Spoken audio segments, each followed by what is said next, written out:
Kristaps Porzingis. Le laiton. Il va falloir qu'on en parle en long et en large de Kristaps. Licorne. Tout à fait. On s'installe peinard en vous faisant la bise. Milieu de semaine, petit apéro. From Gotham City, la ville qui ne dort jamais, New York. Même si ça joue mal cette saison, il faut qu'on en parle parce qu'il va y avoir de grosses choses à venir. Oui. Là, ça commence gentiment. Les premiers bruits autour de Porzingis commencent à sortir. Et clairement, au-delà de cette saison qui est un tanking en bonne et due forme, un bon Panzer. Et honnêtement, on peut dire le tanking ceci, le tanking cela. Moi, par contre, pour le coup, je comprends tout à fait que les Knicks n'aient pas l'intention de gagner tellement plus de matchs que ça, puisqu'ils ont leur pic de draft, si je dis pas de bêtises, tout à fait.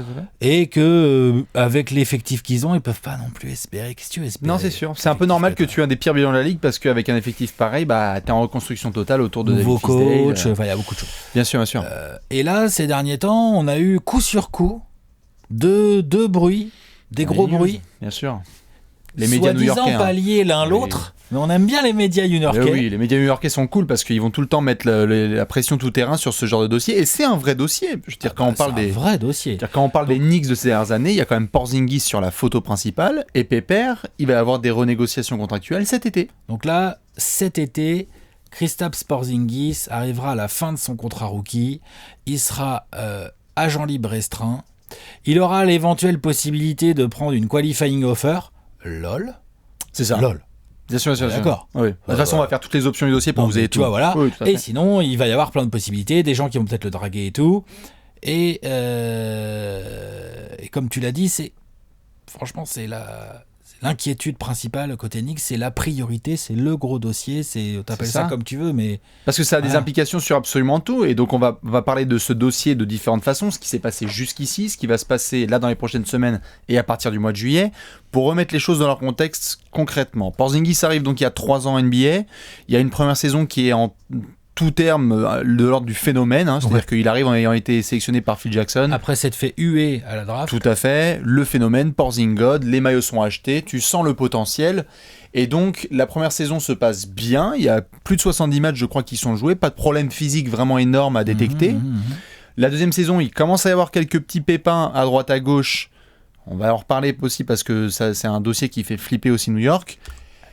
Et la troisième, et celle-là c'était évidemment la plus impressionnante. Ça démarre en fanfare. Ça démarre très fort. Porzingis c'est All-Star. C'est 23 points, 6 ou 7 rebonds. Porzingis c'est All-Star, il a l'étoile. Quasiment 40% de loin. Tout à fait. Il est dans la course au MIP, dans la course à pour être All-Star et tout. Il a même l'étoile parce qu'il se blesse évidemment comme on l'a vu face aux Bucks. Il se fait donc rupture des ligaments croisés, mais il a l'étoile parce qu'il a été choisi par les coachs, donc c'est un joueur de calibre All-Star. Oui, c'est ça. Et donc du coup, rééducation, et on voyait déjà au moment de la blessure que ce dossier allait arriver en courant. Parce que quand tu es New York et que tu es un joueur aussi talentueux, tu as envie non seulement de le conserver, mais de lui montrer qu'il y a un potentiel dans cette franchise. Oui, et en parallèle de ça, on a en face de nous un mec tout aussi talentueux soit-il. Il fait 2m20 et il se fait un genou. À quel âge il a 20 à l'époque il avait 22, maintenant il en a 23 quoi. C'est un peu flippant. Il est de 95, je crois, Porzi. 94-95, ouais, tout à fait.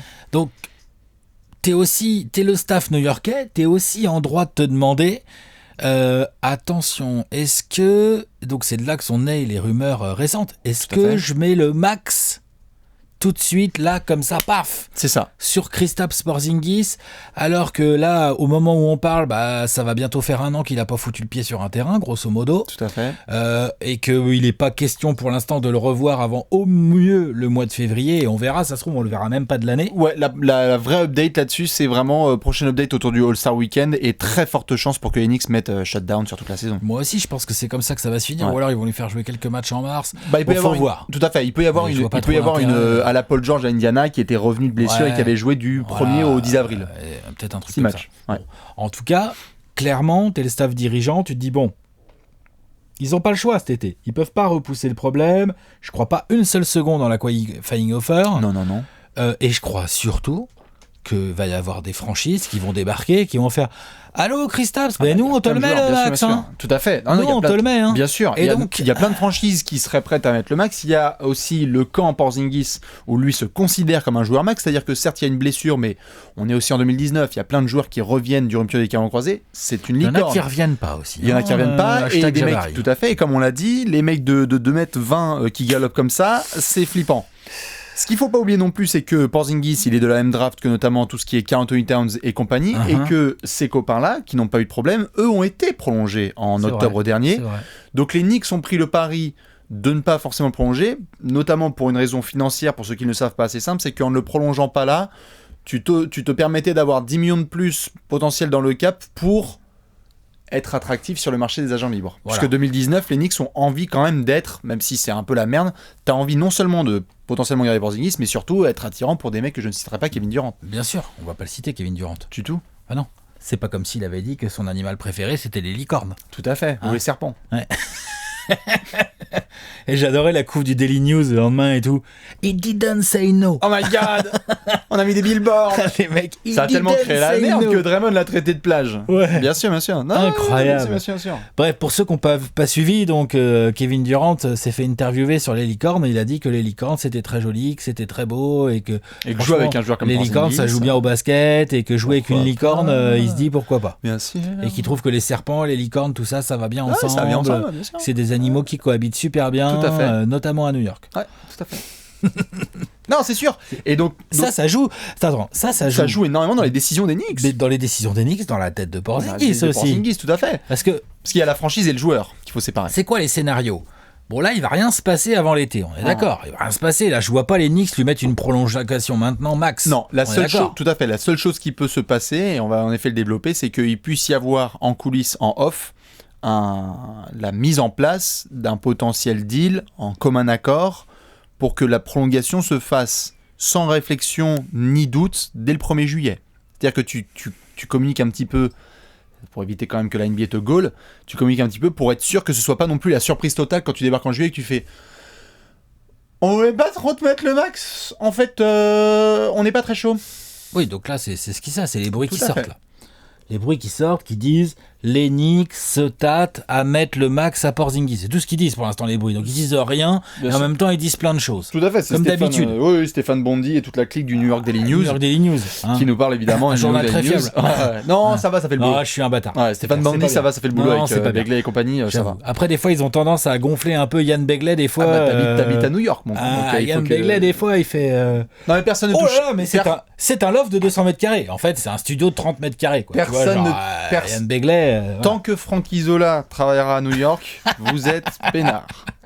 Évidemment, on respecte nos confrères. Ouais. Mais non, évidemment, comme tu le disais là, il y a plein de points à prendre en compte, notamment le fait que, donc, pour rappel, ceux qui ne comprendraient peut-être pas forcément toutes les histoires contractuelles, en juillet, Alex, donc les Knicks sont la seule qui peut proposer un contrat de 5 ans et 158 millions de dollars à Porzingis. Le max. Les autres, c'est 4 ans et environ 120 millions. À peu près. Les Knicks ont aussi la possibilité, peut-être que c'est ça qu'ils préparent avec ces petites rumeurs là qui sortent dans la presse, de proposer à Porzingis ce que j'appellerais un espèce de max sous condition façon Joel Embiid. Tout à fait, c'est la dernière rumeur. Joel Embiid, il a eu, à l'époque, c'était 148, il a eu ses 148, mais dans son contrat, il y avait des clauses à rallonge, notamment, en substance, je vous la fais courte, s'il devait rater plus de 25 matchs dans une saison ou jouer moins de 1650 minutes à cause de blessures au pied ou au dos, les Sixers seraient en droit de couper, de réduire une partie des salaires garantis d'Embiid. Bon. Le pari a été pris, pour le moment, tout va bien. Pour l'instant, tout va bien. Et ça peut être un modèle. Les Knicks, c'est un modèle, ils peuvent travailler autour de ce modèle et dire à Porzi, ok, on va te mettre ton max, par contre, t'es gentil, mais si ça te dérange pas, pendant au moins la première et la deuxième saison de ton contrat, on met des clauses, genre si tu te fais le genou, bah on peut négocier, quoi, tu vois. C'est ça. Peut-être, et d'ailleurs, tu sais quoi, peut-être que le clan Porzingis serait enclin à signer ce genre de choses, on n'en sait rien en fait. Peut-être. Parce qu'en fait, le clan Porzingis, qu'on sait pas, c'est... Porzingis dit qu'il a envie de rester à New York.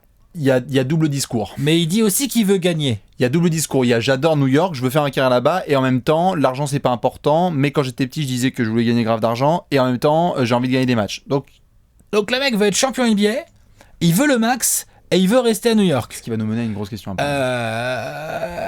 La vraie question, je la dis, je la pose, je m'en fous. De toute façon, je me suis mis à dos toute la Knicks Nation là, à cause d'Emmanuel Bouillet. C'est quand même un con. Bien sûr. Mais bon, c'est comme ça, c'est la vie. T'as tendu la joue. Je la pose la question, c'est est-ce que tu peux décemment penser qu'un joueur comme Porzingis au max, donc en FP, va faire gagner un titre à New York? Non, nous on en avait déjà parlé. Je sais pas, moi perso, j'ai du mal à le croire. Moi je pense pas. Je pense que mais peut-être que je me trompe. Tout à fait. Je pense pour y répondre que c'est un excellent lieutenant qui peut être un parfait bras droit d'un je suis pas sûr que ce soit un franchise player. Je suis pas sûr non plus.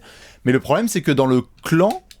Et je pense que son physique est à risque. Tout à fait. Mais dans le clan, en tout cas dans le clan de Porzy, il est sûr et certain que quand ton gars là, parce qu'en plus c'est une affaire de famille, hein, quand ton frère, quand ton type, quand ton fils, etc. a un tel souci de blessure, mais c'est défoncé pour faire en sorte de ramener New York un petit peu vers des bons résultats, bah c'est compliqué d'aller voir Kristaps par exemple en juillet et lui dire on a quelques doutes, on sait pas si on va te mettre le max. Ça peut tout de suite effriter l'espèce de contrat de confiance qu'il y a entre le joueur et la franchise. C'est peut-être déjà fait. Hein. Sachant que de base, on avait déjà vu, certes c'était avec Jackson, mais qui se barre avant le team meeting, bien sûr. Et puis même si Fizdale a dit que c'était un bon leader là dans sa rééducation. Ouais. Fizdale il est payé pour dire ça. Tout à fait. Et je suis pas sûr que non pas qu'on dise que Porzingis n'est pas investi dans le projet Knicks, il l'est, mais c'est juste que ça peut très très vite basculer dans le manque de confiance ou l'impression qu'on lui manque de confiance si on ne lui met pas un max. Je pense en tout cas que Porzingis et son clan s'attendent à un contrat max des Knicks. Ça peut servir de prétexte aussi. Hein. Tout à fait. Vous n'avez pas voulu me mettre le max tout de suite? Bah tu sais quoi, je vais signer l'offre des Nets.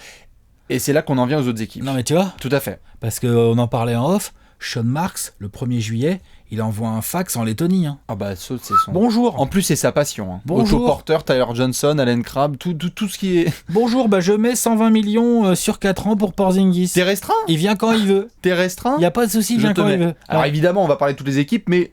Les Nets, clairement, ils vont le faire. Tout à fait, Ils ont le cap, ils sont à New York, bien sûr. Ils sont en train de bâtir un projet qui est largement aussi bandant, voire plus quand même, que celui des Knicks, franchement. Oh non, mais il est beaucoup plus bandant. On est d'accord. Non, mais parce que je veux être poli avec... Non, arrête. Non, juste attends, temps mort. Le projet des Nets aujourd'hui est quand même beaucoup plus stable. Ça n'a rien à voir avec celui des Knicks.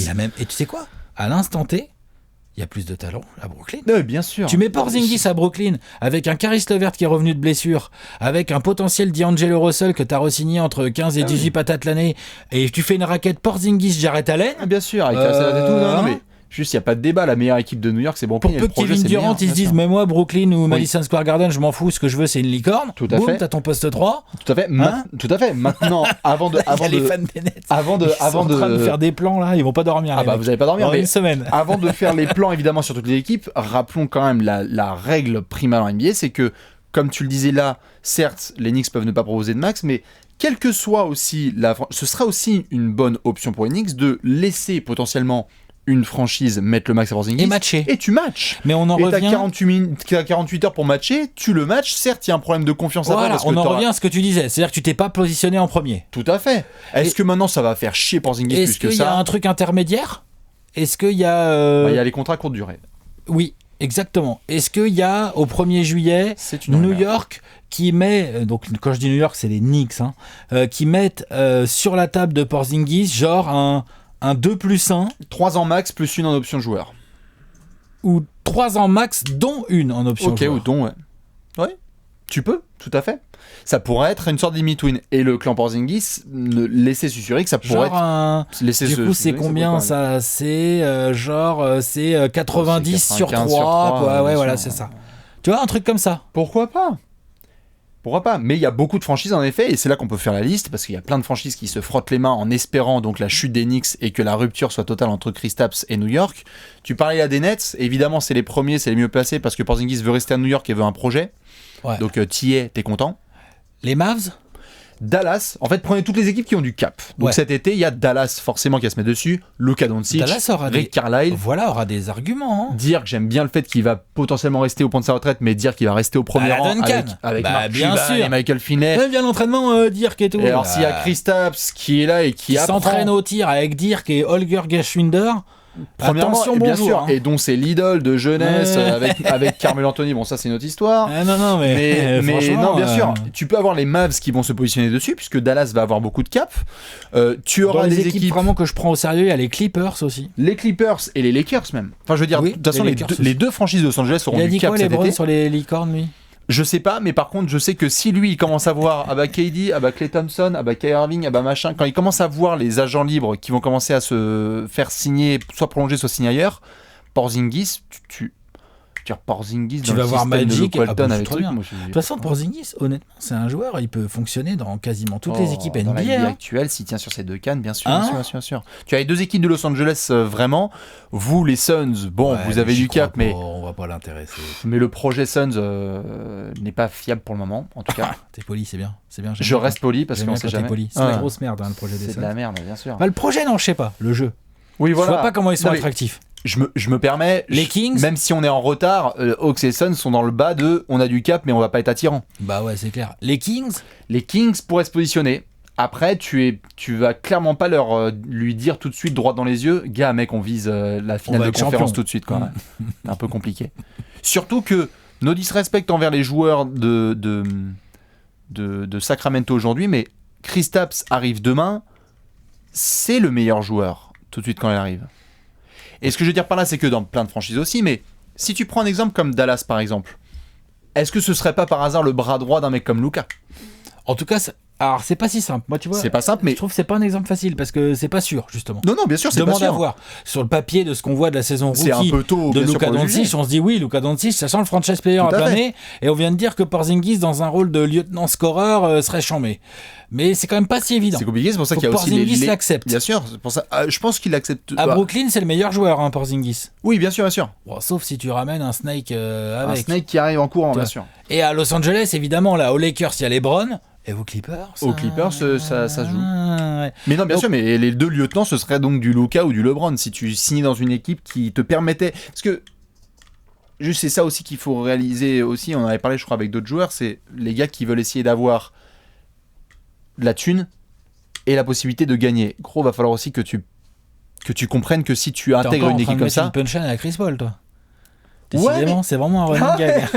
Oui, il y a du Chris Paul. Mais non, mais c'est surtout. Non, mais je vois ce que tu veux dire. Mais tu vois, je suis d'accord. C'est-à-dire qu'il faudrait regarder dans le détail le salary cap, notamment, commençons par les Knicks, de voir si les Knicks mettent tout de suite la blinde à Porzingis, là.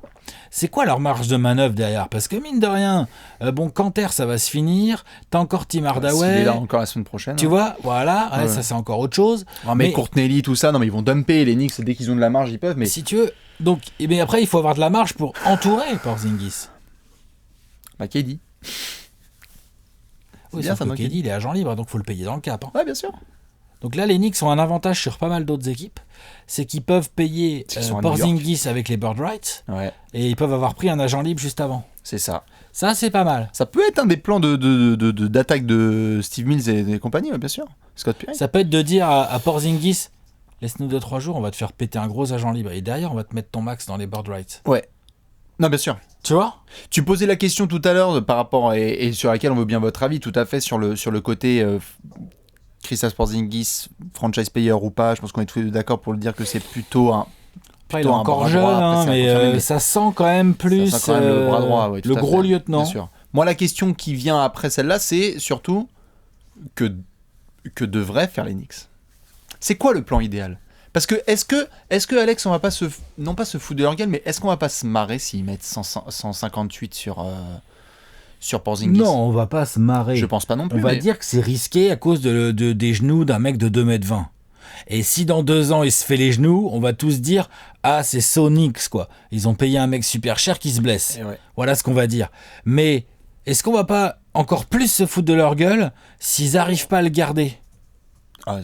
Oui, je pense. Demande, hein. Oui, bien sûr, je pense. En termes de talent que tu as récupéré... Ensuite, t'es les Knicks, t'es en galère depuis pas mal d'années maintenant, t'as du mal, t'arrives pas à construire ton projet depuis le début des années 2010. Qu'est-ce que je dis ? Depuis le début des années 2000, c'est compliqué. T'arrives jamais à vraiment construire ton projet. Là, tu tiens enfin un joueur dont le talent est certain, qui est au minimum un super lieutenant. Est-ce que ça serait pas aussi logique finalement que les Knicks, au lieu de faire courir ce genre de rumeurs, genre on sait pas si on va te mettre le max et tout, qu'ils soient pas plutôt en mode, pour une fois, genre en mode, vous savez quoi, vas-y, fuck les rapports médicaux. Nous, là, on y croit. On va faire ce qu'il faut. On va entretenir Porzingis. La com, en tout cas, a été dans ce sens. On va mettre, oui, la com de Perry, elle a été dans ce sens. À peine, puisque derrière, il y a des rumeurs qui sortent en mode, on essaierait bien de négocier quand même le salaire. Après ça, tu sais, malheureusement, tu peux ne pas arrêter de répéter dans les rues de New York que t'adores Porzingis. Il suffit d'un média local pour que ça puisse. Non, mais Scott Perry, il aurait le droit dans un. En tout cas, Perry a été très carré dans ses déclarations. Il a dit Porzingis fait partie des plans long terme des Knicks. Oui. Et il peut même aller plus loin que ça. Il peut dire on a l'intention de filer un gros contrat à Porzingis. Est-ce qu'il a le droit de dire ça d'ailleurs avec les règles de la NBA? Il n'a pas le droit de dire ça. Tu peux dire que c'est pour ça que le wording. Est-ce qu'il peut commencer à dire genre on matchera tout de toute façon?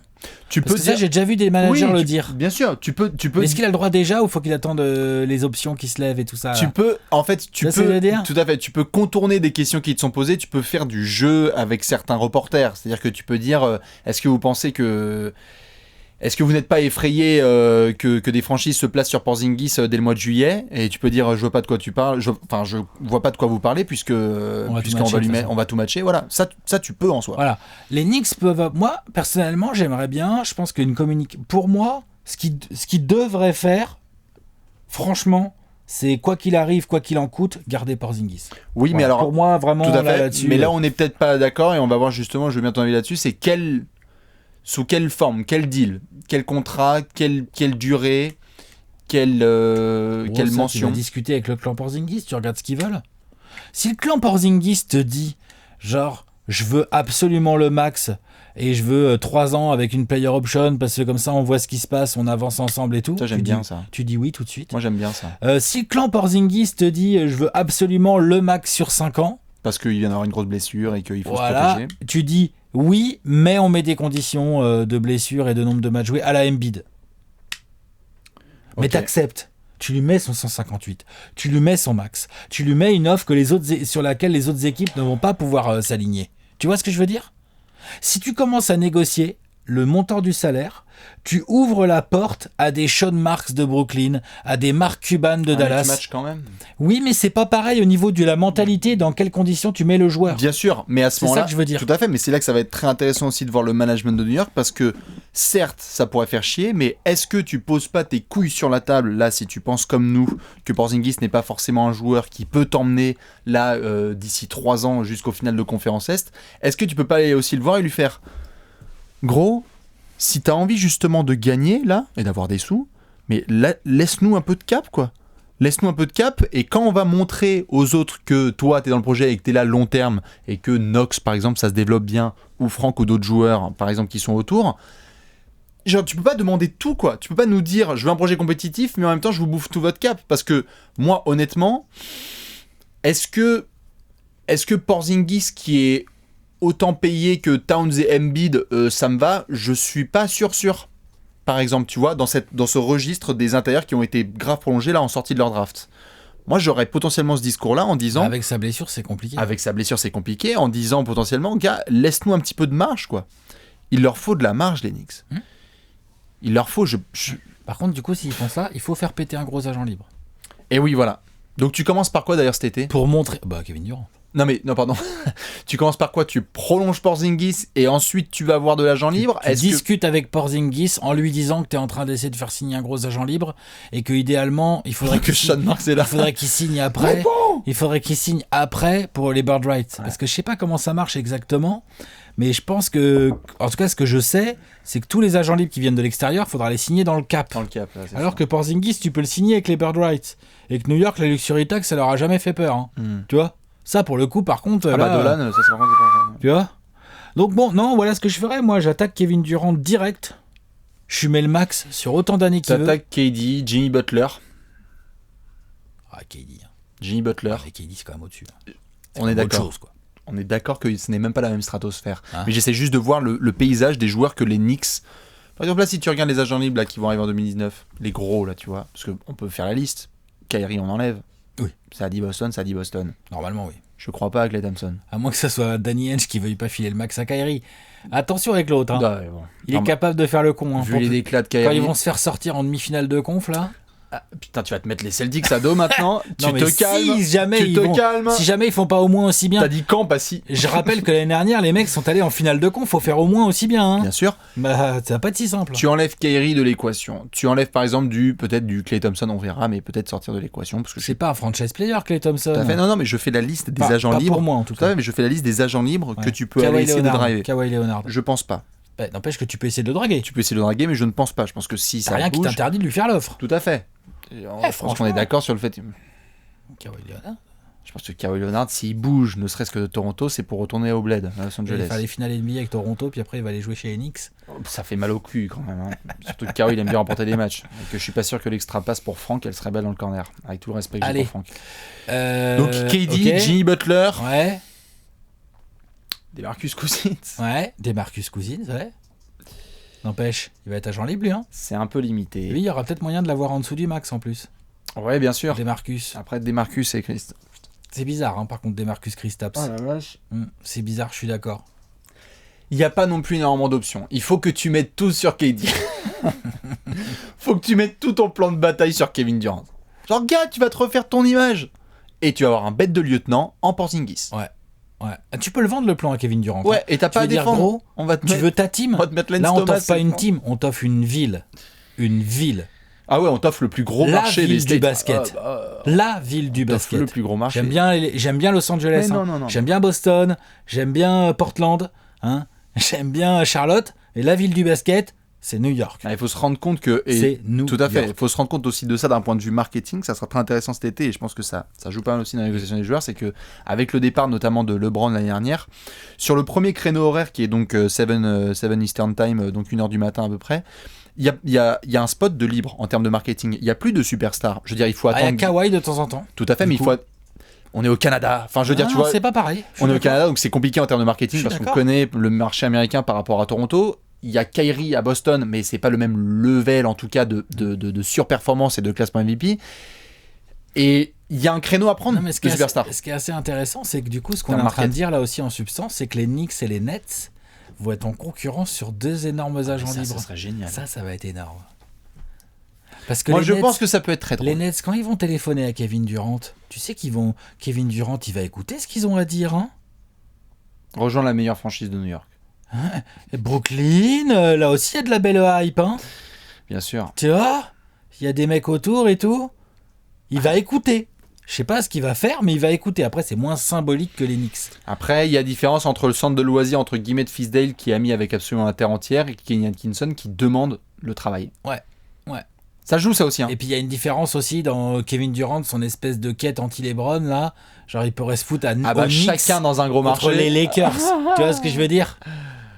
Ouais, ça serait très drôle, avec des saisons à 40 Et Porzingis va être au milieu de ce petit jeu. Ouais. Parce que si Porzingis, lui, le 1er juillet, je dis n'importe quoi, hein, genre il reçoit une offre des Clippers, par exemple.